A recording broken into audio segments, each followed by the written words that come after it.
அவர் agri BA விட்டு இங்கே இருக்கிற ஒவ்வொரு தோட்டத்துலையும் என்ன நிலைமைங்கிறத எடுத்துகிட்டு போய் சொல்லியாச்சு. அவங்களும் வந்து பார்த்துட்டாங்க. இப்போ வந்து டீம் வந்து பார்த்துருக்குறாங்க. இந்த நிலைமையில 80 அடி தண்ணி இருக்குது. இதே காலகட்டத்தில் போன வருஷம், அதுக்கு முதல் வருஷம், அதுக்கு முந்தின வருஷம் இந்த வாய்க்காலில் தண்ணி நீங்கள் விட்டீங்களா இல்லையா? எங்களுக்கு நீர்வளத்துறையில் வந்து தண்ணி வாய்க்காலில் வந்துதான் இல்லையா? இப்போ ஏன் விட மாட்டேங்கிறாங்க? அவ்வளோதான். அப்போ வந்து 30 அடி தண்ணி வந்து கொடுக்க மாட்டேங்கிறாங்க. 30 அடி தண்ணி இருந்த அன்னைக்கு தண்ணி விட்டாங்க. இப்போ என்ன பிரச்சனை? அதாவது அப்போ வந்து எல்லினோ அந்த இந்த பிரச்சனை இல்லைங்க. இந்த வருஷம் கடுமையான வறட்சி வருங்கிறதுனால வந்து ஒரு வாய்க்கால் கொடுக்கும்போது எல்லா வாய்க்காலும் இதே பிரச்சனையாக இருக்குது. இப்போ நமக்கு மொத்தம் 21 வாய்க்கால் இருக்குது காவிரி ஆற்றுல. எல்லா வாய்க்காலையும் இதே பிரச்சனை வருது. இதுக்கு முன்னே எல்லா வாய்க்காலுக்கும் வந்து மடம் மாற்றி டேர்ன்ஸில் கொடுத்துட்டு இருந்தாங்க. இப்போ வந்து அது எல்லாருக்கும் இப்போ அந்த ஒரு விஷயம் இருக்குது. மெயினாக குடிநீருக்கே 10,000 இருக்கனால குடிநீருக்கே 2,000 டிமாண்ட் கேட்டு இப்போ 1,500 ரூபா திறந்துருக்காங்க. 1,500 குடிநீர் மட்டும்தான் போயிட்டு வேறு எங்கேயும். வணக்கம் சார். ஸ்டீம் ராத்திரி மேலே ஓடிக்கிட்டு இருக்கு சார். அதை நான் கட் பண்ண சொல்லி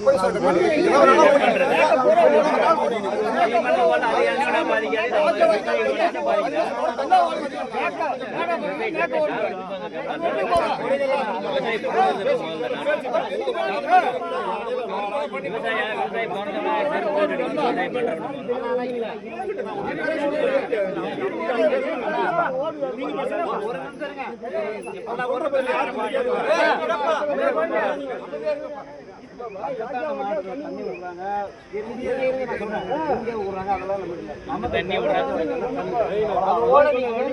கான்செப்டே நம்ம வேற எதை பத்தி பேசணும்னா எங்களுக்கு வந்து நீங்க இதுக்கு வந்து என்ன நிவாரணம் கொடுக்குறீங்கிறத எங்களுக்கு நாளுக்கு நாள் வந்து இப்போ எங்களுக்கு காவல்துறை எந்த பிரச்சனையும் கிடையாது. அரசாங்கம் அவங்க பாட்டுக்கு போயிடுவாங்க. நாங்கள் இவ்வளவோ பொறுமையாக இருக்கிறது காரணம் என்னதுங்களா? எங்களுக்கு காவல்துறைக்கு ஒரு மோதல் வரக்கூடாது. இன்னைக்கு வந்து வேற மாதிரி பண்ணலாம். நாங்கள் இந்த சுதந்திர தினத்து அன்னைக்கு ரொம்ப ஒரு சட்ட ஒழுங்கு பிரச்சனையை ஏற்படுத்தக்கூடாது அப்படிங்கிறது தான் இது.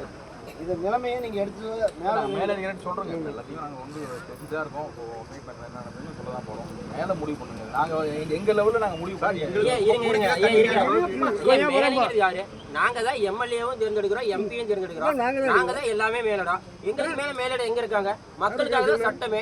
நீங்க வந்து ஒரு புதுசா ஒரு சட்டத்தை போட்டு வந்து எங்க சட்டத்துக்குள்ள வந்து மக்களை திணிச்சது எப்படி நாங்க நியாயமா ஏத்துக்குவோம்?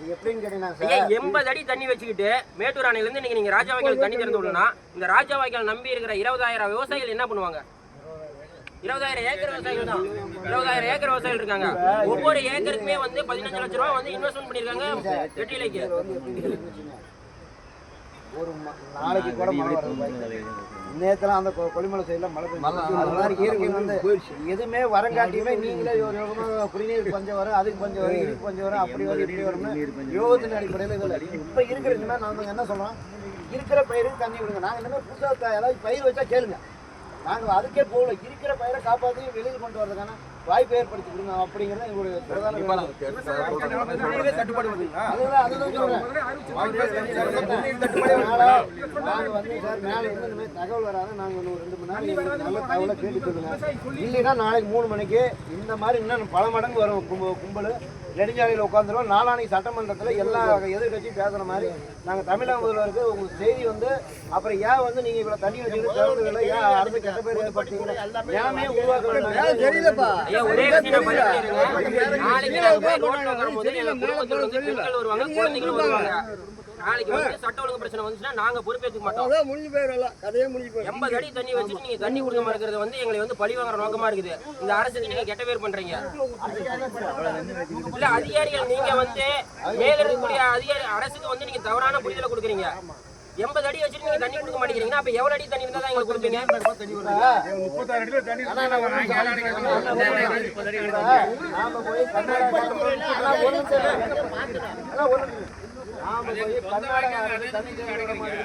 போராட்டம் நடத்தணும். நமக்கு வேண்டியது நம்மளே வந்து இருக்கிற விவசாயிகளுக்கு தண்ணி இங்க இருக்கிற நம்ம தண்ணியே திறந்த விட விவசாயிக்கு முடியலன்னா அப்புறம் நான் போய் எப்படி கர்நாடகாரங்களுக்கு தண்ணி வாங்க?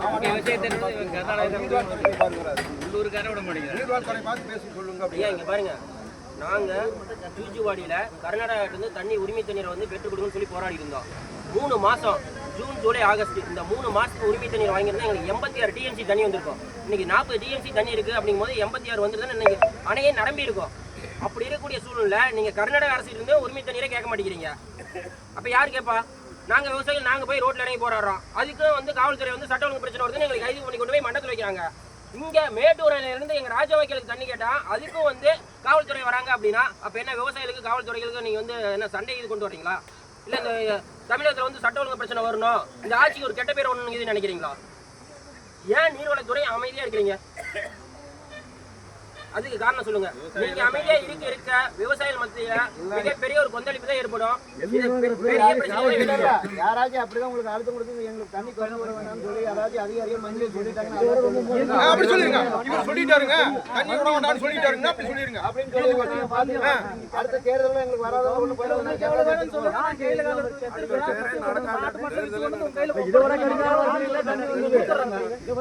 நீங்க டைம் எடுத்தீங்க. கோரிக்கை வந்து நான் உடனே மேல சொல்றேன். வாங்க.